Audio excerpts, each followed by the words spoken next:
Assalamualaikum warahmatullahi wabarakatuh. Kami dari kelompok 5 akan mempresentasikan materi mengenai persatuan dan kesatuan pada masa Orde Baru.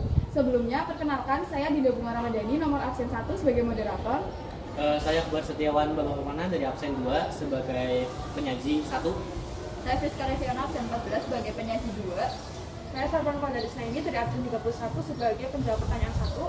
Saya Caroline Karen dari absen 7 sebagai penjawab pertanyaan 2. Saya Nikarin Ramadan dari nomor absen 5 sebagai penjawab pertanyaan 3.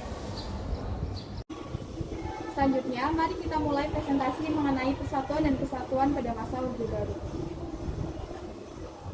Kepemimpinan Presiden Soekarno akhirnya jatuh pada tahun 1966, yang dimana pada masa pemerintahan Orde Baru ini digantikan oleh Presiden Soeharto yang siap membangun kembali pemerintahan melanjutkan Pancasila dan Undang-Undang Dasar 1945. Nah, prioritas utama dari pemerintahan Orde Baru ini yaitu membangun perekonomian dan stabilitas nasional yang mantap. Oleh karena itu, jika ada pihak-pihak yang dirasa mengganggu stabilitas nasional, maka pihak berwajib akan menindak dengan tegas. Sebab jika stabilitas keamanan terganggu, maka pembangunan ekonomi akan terganggu. Jika pembangunan ekonomi terganggu, maka pembangunan nasional tidak akan berhasil.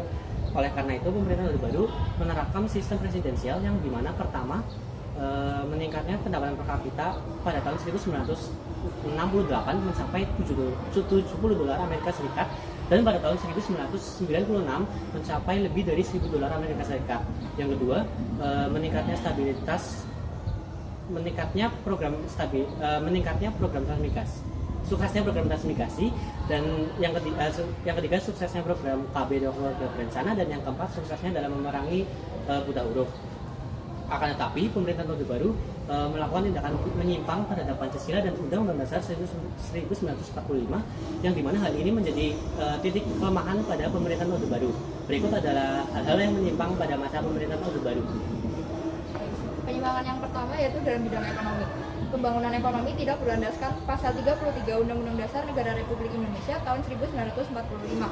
Pembangunan ekonomi bersifat sentralistik yang akan menciptakan jurang antara pusat dan daerah. Selanjutnya, pembangunan ekonomi berlandaskan atas kepentingan pribadi.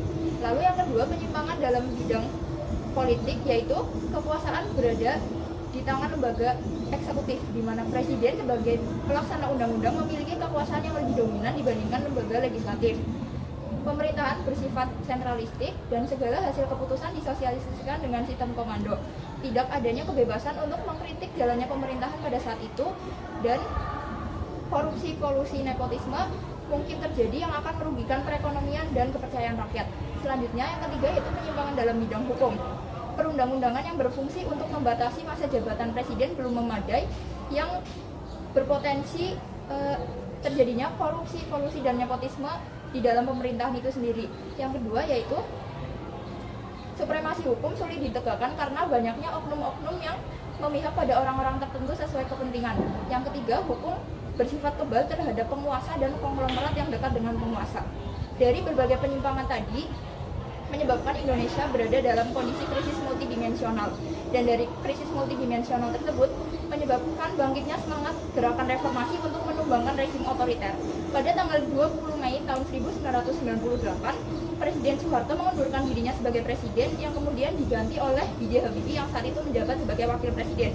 B.J. Habibie dilantik menjadi Presiden Republik Indonesia yang ketiga, dan masa jabatannya berakhir pada saat laporan pertanggungjawabannya ditolak dalam sidang umum MPR pada tanggal 20 Oktober 1999. Demikian pemaparan materi dari kami. Sekian dari kelompok kami, mohon maaf bila ada kesalahan. Wassalamualaikum warahmatullahi wabarakatuh.